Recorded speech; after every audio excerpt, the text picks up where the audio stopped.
तो ये एग्ज़ाम कोई टफ़ नहीं है, मैं यही कहूँगा। इसमें कोई भी आराम से कर सकता है, कोई भी एवरेज इंसान निकाल सकता है, लेकिन रिसोर्सेज अपने कॉन्साइज रखिए, अपना फोकस जो है सिर्फ एक ही गोल पे रखिए। आप मल्टी डिवाइडेड ये फोकस है, इसको ख़त्म कीजिए। Assalamu alaikum sir, and a very warm welcome to Ignited Minds. Today we are glad to have with us Rahil Amin, who has secured 109 rank in the recent results of JKS exam. Today again I will be asking a set of questions to our guest, and I hope this session will be very informative to all of us. First of all, I would like to thank our guest to be here today. Thank you so much sir for giving your valuable time and joining us here today. Thank you so much. Walaikum salam.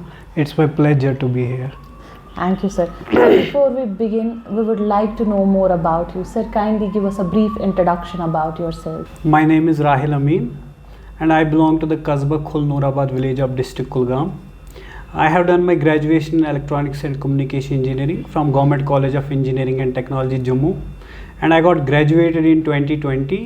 From 2021 itself, I started preparing for JKPSC and UPSC examination. And this was my first attempt, and I got the rank of 109. Sir, how did you prepare for this exam? Sir, आप अपनी strategy share कीजिए in brief थोड़ा सा, और sir most important आपको किस चीज़ ने inspire किया कि आप civil services में आए? Inspiration as such मैं कहूँगा कोई ऐसी बड़ी नहीं थी, लेकिन एक चीज़ जो मुझे हमेशा सोचता था मैं कि हमेशा एक ग्रुप ऑफ पीपल है जिनको सोसाइटी में एक लाइकिंग है, इनकी तरफ एक लाइकिंग है, क्योंकि ये ग्रास रूट लेवल पे काम करते हैं। तो जब हमने कोविड देखा, कोविड से पहले हमने आफ्टर 370 आर्टिकल हमने बहुत सारी चीज़ें देखे, उनमें से जो ग्राउंड लेवल पे काम कर रहे थे लोग वो सिविल सर्वेंट्स थे।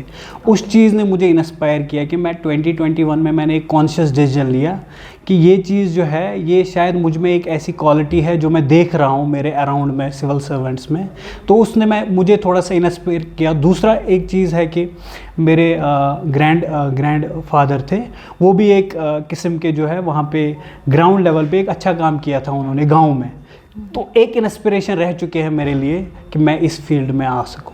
Right sir. Sir as we all know कि ये एग्ज़ाम 3 स्टेज एग्ज़ाम होता है, prelims, mains and then personality test. Sir आपका क्या अप्रोच था प्रीलिम्स और मेंस के लेके? कोई इंटीग्रेटेड अप्रोच था या आपने पहले प्रीलिम्स के लिए अलग से प्रिपरेशन की देन आपने मेंस पे जंप किया, या आपने पहले ही मेंस के लिए प्रिपेयर किया तो सो दैट कि आपका प्रीलिम्स ऑटोमेटिकली हो गया? मैम एक्चुअली क्या होता है कि जैसे आपने मेंशन किया 3 स्टेज का एग्ज़ाम है ये, लेकिन इसमें सबसे बड़ी बात है आपको इन 3 स्टेज को अलग अलग नहीं समझना है। जिस टाइम पे आपने इनको अलग अलग समझ लिया, आपकी प्रिपरेशन 50% नीचे आ गई।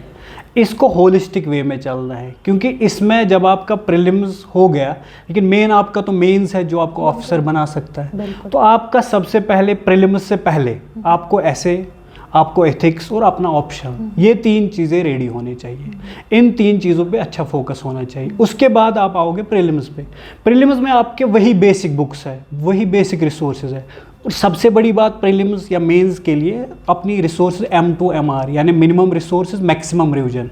आप जितने रिसोर्सेज कम रखोगे उतना आपका रिविजन ज़्यादा होगा और उतना आपको फ़ायदा मिलेगा। उसके बाद जब आप इंटरव्यू स्टेज तक पहुंचोगे, आपका जो बिल्डअप होगा, आपका जो बिहेवियर होगा, क्योंकि आपने एथिक्स पढ़ा, आपने वो एथिक्स अपनी रियल लाइफ में यूज़ किया, अब आप बन गए हैं bureaucrat, mix of bureaucrat plus student. अब आप स्ट्रगल देख रहे हैं स्टूडेंट का, लेकिन सोचते हैं ब्यूरोक्रेट की तरह। तो इसका मतलब है जब तक आप इंटरव्यू लेवल तक पहुंचोगे, आप में वो क्षमता आ जाएगी, वो मैच्योरिटी आएगी कि आप उन क्वेश्चंस को आंसर करोगे जिनमें आपको बैलेंस्ड व्यू चाहिए। Yes sir, right sir. Sir आपका क्या अप्रोच है, जैसे कि हमारा जो जनरल स्टडीज़ पेपर 4 GS4 होता है, दैट इज़ एथिक्स और एसे पेपर, ये वो एरिया है इस एग्ज़ाम में जहाँ पे हर civil servant aspirant difficulty face करता है। इस चीज़ को आपने कैसे टैकल किया सर? सबसे पहले मैं एसे पे आता हूँ। एसे राइटिंग में मैं एज सच कुछ नहीं कहूँगा कि इसमें कोई अलग स्ट्रेटजी है।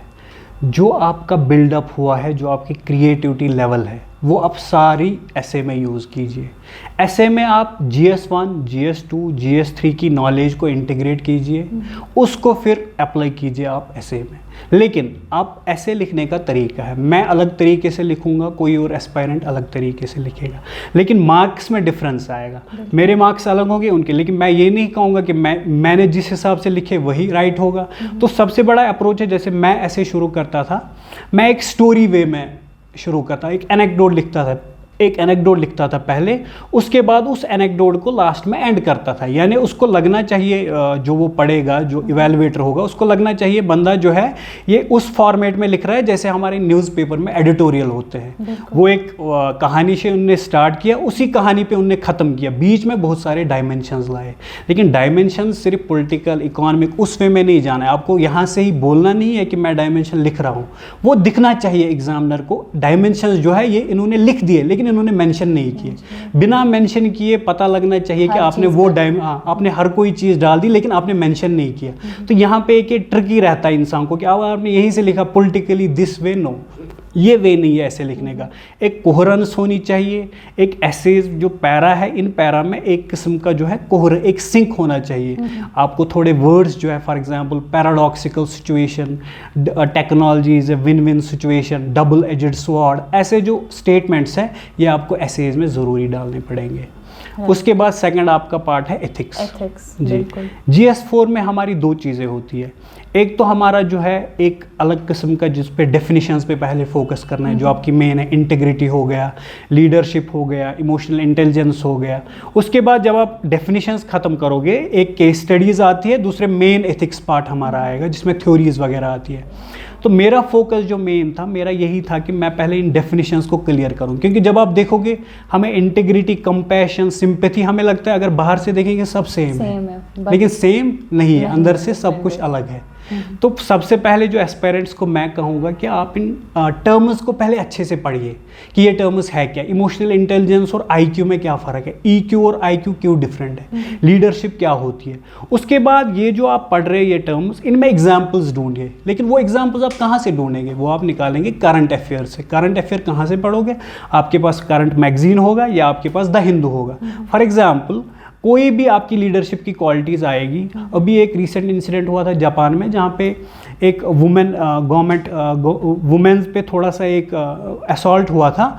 तो लीडरशिप क्वालिटीज़ में मैंने ये लिख दिया कि वहाँ पे के जापान आर्मी के जो ऑफिशियल थे उन्होंने माफ़ी मांग ली पूरी जापान आर्मी की तरफ से, तो एक लीडरशिप क्वालिटीज़ में आएगी। और उसके बाद विराट कोहली ने for example number 1 test team बनाया इंडिया को, लीडरशिप क्वालिटीज़ में आएंगी। तो ये सारी चीज़ें आपको एग्जाम्पल्स करंट की डालनी है और पढ़नी है। उसके बाद केस स्टडीज़ आपकी आएगी। केस स्टडीज़ में मैं यही कहूँगा कि आपका पब्लिक के साथ क्या इंटरफेस है।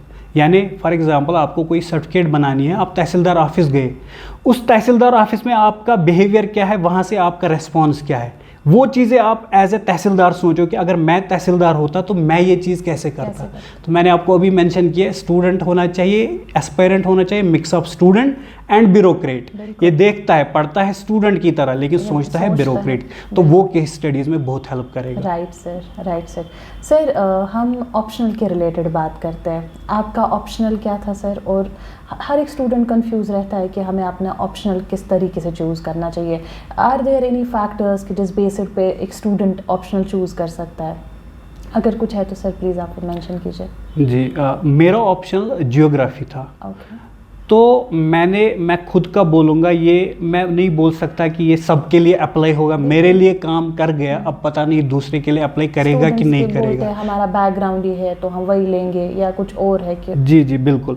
तो मैंने जो चीज़ें मद्देनज़र रखी, पहली बात मैंने देखा कि मुझे इंटरेस्ट किस में है। फॉर एग्जांपल मैंने 3 सेलेक्ट किए। मैंने एंथ्रो स्टार्ट किया, मैंने जियोग्राफी स्टार्ट की और PSIR स्टार्ट किया। 3 मैंने देखे, इनकी थोड़ी थोड़ी बुक्स मैंने पहले सिलेबस डाउनलोड किया, उसके बाद इनका थोड़ा सा मैंने पढ़ा तीनों का। तो मुझे जब मैंने एंथ्रो पढ़ा, नो ऑफेंस टू एंथ्रो, लेकिन मुझे नींद आने लगी क्योंकि टेक्नोलॉजिकल बैकग्राउंड है, इंजीनियरिंग की है, तो मुझे लगा मैं तो नहीं पढ़ पाऊंगा ये। उसके बाद मैंने PSIR पढ़ा, वो भी ठीक ठाक लगा, लेकिन उसमें थोड़ा डायनेमिक नेचर ज़्यादा था। मैंने जब ज्योग्राफी पढ़ा, इसमें मुझे लगा चलो मैंने फिजिक्स पढ़ी है, इसमें वोल्केनोज वगैरह बाकी चीज़ें हैं, उतना ही नहीं है उसमें, लेकिन इंटरेस्ट आया उसमें पहले। तो सबसे पहला इंटरेस्ट है। दूसरा आपका सक्सेस रेट है, आप जो एग्ज़ाम दे रहे हो उसमें आपका सक्सेस रेट कितना है। तीसरा आपका है मटेरियल। जो आप पढ़ोगे, जो आप ऑप्शनल आप चूज़ करोगे, उसका मटेरियल मार्केट में कितना अवेलेबल है। और चौथा सबसे बड़ा बात, जो यूपीएससी है या जेकेएस एग्ज़ाम है, ये कोई रेस नहीं है, ये एक मैराथन है। आपको आराम से दौड़ना है। आप इस चीज़ को 2 साल 3 साल इस सब्जेक्ट को सस्टेन करोगे, आप इसको एंजॉय करोगे, आपको बोर नहीं होना चाहिए। जब आप ये सब्जेक्ट पढ़ोगे, आप बोरिंग फील नहीं होना चाहिए कि मैं ये क्यों पढ़ रहा हूँ, ये क्या है, मैंने क्यों लिया, ये पहले ही सोचना है। तो बस ये 4 फैक्टर मेन रहे मेरे लिए जब मैंने ऑप्शनल चूज़ किया। Right sir. सर आप ये बताइए कि जैसे फॉर एग्जांपल हमारे जो आर्ट्स बैकग्राउंड स्टूडेंट्स होते हैं सर, उनका और जनरल स्टडीज़ के कंपोनेंट्स बहुत मैच करते हैं, मगर अगर हम देखेंगे कि हमारा जो सक्सेस रेट है या जिसमें बच्चे ज़्यादा क्वालिफाई जो कर पा रहे हैं बच्चे, वो इंजीनियरिंग बैकग्राउंड से होते हैं, जैसे कि माशाल्लाह आप भी इंजीनियरिंग बैकग्राउंड से। ऐसा क्यों है? क्यों as compare to engineering background या आर्ट्स बैकग्राउंड स्टूडेंट्स का रेशो कम रहता है as compare to engineering background students? जी मैम, एक्चुअल में क्या है कि जब आप ह्यूमैनिटीज़ लेते हैं, ह्यूमैनिटीज़ जब आप पहले ही लेते हैं, यहाँ पे एक सोसाइटल वो रहता है कि चलो इन्होंने आर्ट्स ले लिया, अब इन पे ज़्यादा प्रेशर नहीं है पढ़ाई का, अब थोड़ा सा लीनियंसी दिखाते हैं, आर्ट्स ले लिया। लेकिन मेन चीज़ है, जब आप देखोगे जो ह्यूमैनिटीज़ में एक्सेल करते हैं यूपीएससी या जेकेएस में, उन लोगों का जो है हमसे बहुत अलग लेवल होता है। जब आप उनका लेंगे, उनके ऐसे लिखने का तरीका अलग होता है, उनके जीएस मेंस पेपर्स का अलग तरीका होता है, ऑप्शनल का अलग तरीका होता है। फॉर एग्जांपल कोई बीएससी ऑनर्स कर रहा है हिस्ट्री में, तो उसको मुझसे हिस्ट्री ज़्यादा पता होनी चाहिए, क्योंकि मैं तो एक्चुअल में इंजीनियरिंग बैकग्राउंड से आया हूँ। तो ह्यूमैनिटीज़ में मुझे लग रहा है रेशो थोड़ा सा इसलिए कम है, इतना भी कम नहीं है, लेकिन अगर देखेंगे रेशो इसलिए कम है क्योंकि यहाँ पे एक्चुअल में क्या है कि सराउंडिंग हमने ऐसा क्रिएट किया है कि आप लोगों को लीनियंसी दिखानी है, आप लोग थोड़ा इतना फोकस अगर करोगे भी नहीं तो चलेगा, लेकिन मेन इनका यही है। हम इंजीनियरिंग में क्या करते हैं, फॉर एग्जाम्पल जब हमारा एग्ज़ाम होता था, एक दिन पहले रात को पढ़ के जाते थे, तो हमने एक वो सिचुएशन देखी, एक कम्प्लेक्स सिचुएशन में हमने पढ़ना स्टार्ट शुरू किया। हमने वो प्रेशर हैंडलिंग सिचुएशन आ गई कि मैं इस प्रेशर में, कल तो मेरा एग्जाम है, आज रात में मैं इस बुक को कैसे ख़त्म करूं। ये इंजीनियरिंग में सीखते हैं हम चीज़ें, लेकिन आर्ट्स में थोड़ा सा आराम से इंसान पढ़ाई करता है, बिल्कुल प्रेशर कम रहता है। तो इस वजह से मुझे लग रहा है, ऐसा कुछ नहीं है कि बहुत कम लोग हैं, लेकिन ऐसा मुझे लग रहा है कि थोड़ा सा जो है लीनियंसी दिखाते हैं। तो लेकिन इंजीनियरिंग से बहुत चीज़ें फ़ायदा होता है, जैसे यही मैंने आपको कहा, प्रेशर सिचुएशन ये वगैरह, ये चीज़ें इंजीनियर बैकग्राउंड को जो है हेल्प करती है। बिल्कुल सर, अगर अब आर्ट्स स्टूडेंट इसके लिए प्रिपेयर करना चाहेगा तो उसके लिए कौन सी स्टेज बेस्ट है कि वो इस चीज़ के लिए प्रिपेयर करे? बिल्कुल, सबसे बड़ी बात ये मैं अपने भाई को भी कहना चाहता हूँ, वो भी उन्होंने बीएससी ऑनर्स करे हिस्ट्री में। जब आपको इस एग्ज़ाम के लिए प्रिपेयर करना है, आपके लिए, मेरे लिए तो नहीं, मुझे तो इंजीनियरिंग के बाद पता चला मुझे ये करना है, आपके लिए पहले सेमेस्टर से ही पता चलना चाहिए कि मुझे इस एग्ज़ाम के लिए प्रिपेयर करना है। पहले गोल ओरिएंटेड बिल्कुल, उनको उसी दिन पता लगना चाहिए कि भाई मुझे ये करना है तो मैं ऐसे स्टार्ट करूँगा, क्योंकि उनकी बुक्स भी वही है। अगर आप एंशिएंट हिस्ट्री लोगे उसमें वही पढ़ेंगे, वही आर.एस. शर्मा पढ़ेंगे। मैंने वो चीज़ इंजीनियरिंग के बाद पढ़ी, लेकिन वो चीज़ वो फर्स्ट सेमेस्टर में पढ़ रहा है। आर्ट एंड कल्चर वो फर्स्ट सेमेस्टर में नितिन सिगानिया पढ़ रहा है। उनको उस स्टेज पे पता चलना चाहिए कि मेरा सिलेबस तो सेम है, मेरी डिग्री भी उसी अलाइन वही कर रहा है जिस अलाइनमेंट में ये एग्ज़ाम है। तो उनको पहले ही जब पता चलेगा इस चीज़ का, तो मुझे लग रहा है पहले दिन से ही जब आप कॉलेज में एंटर होते हैं, आर्ट्स, खासकर आर्ट्स बैकग्राउंड के स्टूडेंट्स को मैं कहना चाहूँगा, उसी दिन अपना फोकस कीजिए जब आपका ये गोल हो। अगर आपका कोई गोल अलग है तो ऐसा कुछ नहीं है, आप उस पर फोकस कीजिए, लेकिन अगर ये है तो आपको, क्योंकि आपको डिग्री जो है सेम सब्जेक्ट्स में होगी, तो वो आपको हेल्प करेगी। राइट सर, आपको लगता है कि एक अच्छे कॉलेज से ग्रेजुएट होना इस एग्ज़ाम को क्वालिफाई करने में कहीं पे हेल्प करता है?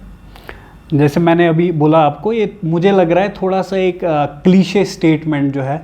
फॉर एग्जांपल यहाँ पे अगर हम देखेंगे, इस एग्ज़ाम में एक आईआईटीएन भी निकालता है, एक प्राइवेट कॉलेज का लड़का भी निकालता है, एक बिल्कुल बीएससी बैकग्राउंड लड़का भी निकालता है। तो कॉलेज सबके डिफरेंट है, लेकिन माइंडसेट सबका सेम है।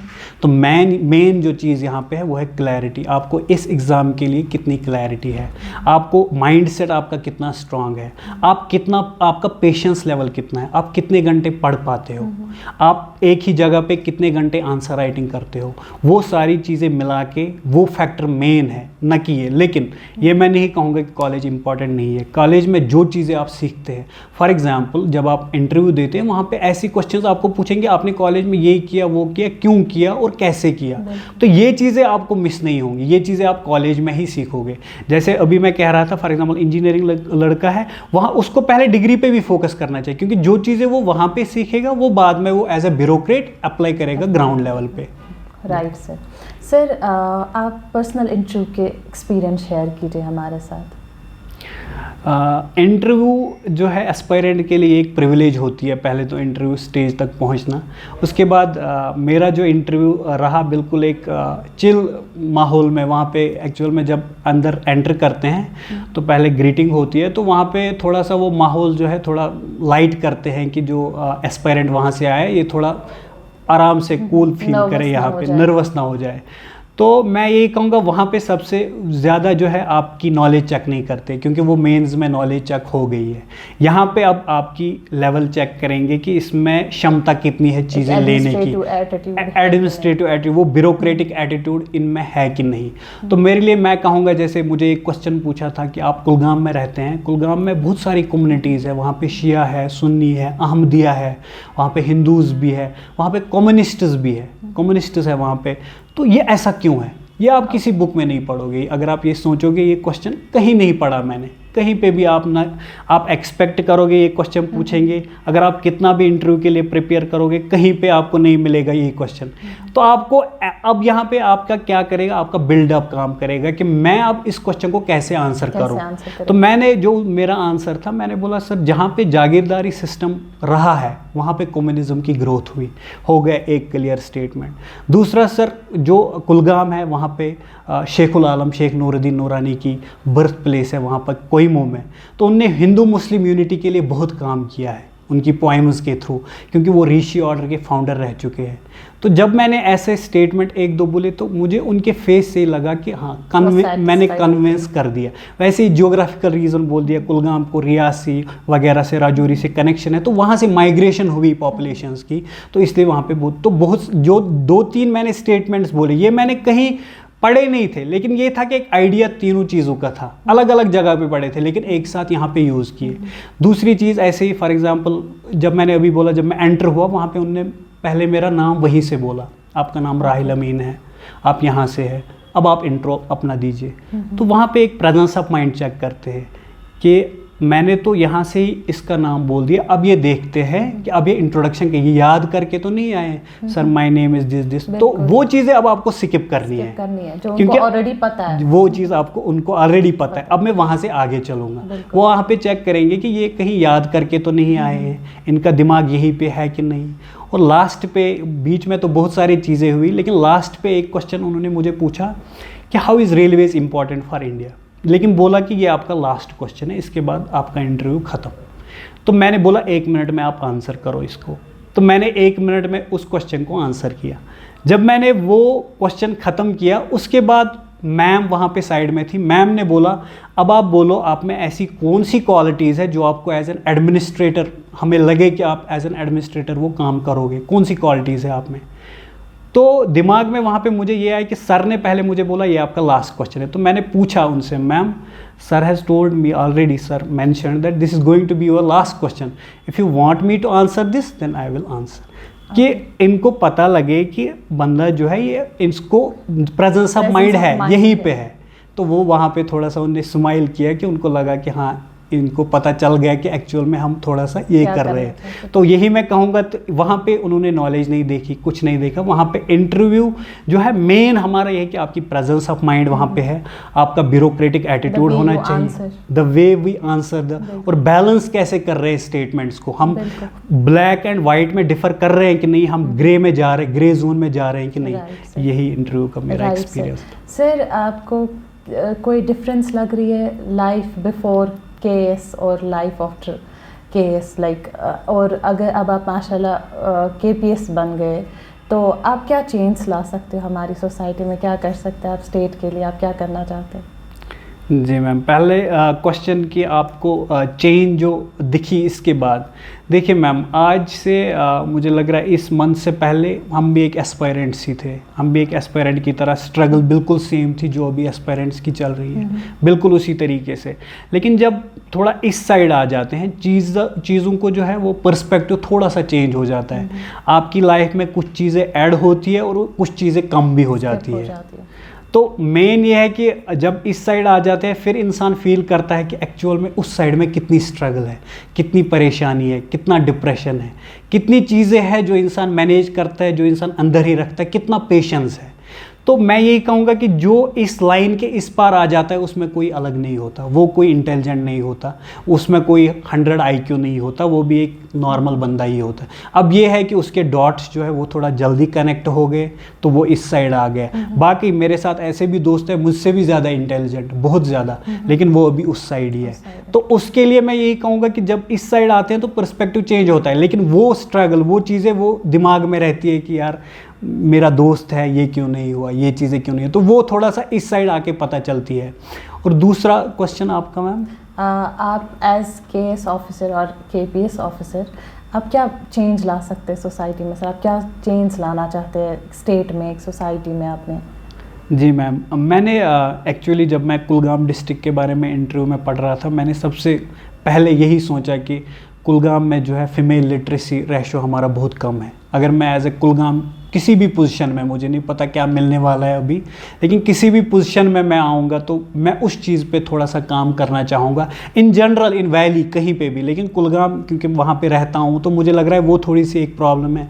वैसे ही वहाँ पे एनिमल ह्यूमन कॉन्फ्लिक्ट है, मैंने देखा है बहुत सारे डिस्ट्रिक्ट्स में हमारे JNK में, तो उस पर थोड़ा सा काम। दूसरा ऐसे इशू अभी उभर के आ रहा है, ड्रग्स का है, अभी डोमेस्टिक वायलेंस का है, तो ये सारी चीज़ें थोड़ी सी जो है कंट्रोवर्शियल है सोसाइटी में। मैं चाहता हूँ कि ग्राउंड लेवल पे इन चीज़ों पे मैं एज एन एडमिनिस्ट्रेटर किसी भी पोजीशन में, ये नहीं कि कोई भी छोटी पोजीशन हो, बड़ी पोजीशन, किसी भी पोजीशन में जिस तरीके से मैं कर सकूँ, सोसाइटी को दे पाऊँ, कि उस तरीके से मैं देना चाहता हूँ। माशाल्लाह sir, right sir. Sir at last any advice you would like to give to civil service aspirants who are currently preparing for this exam?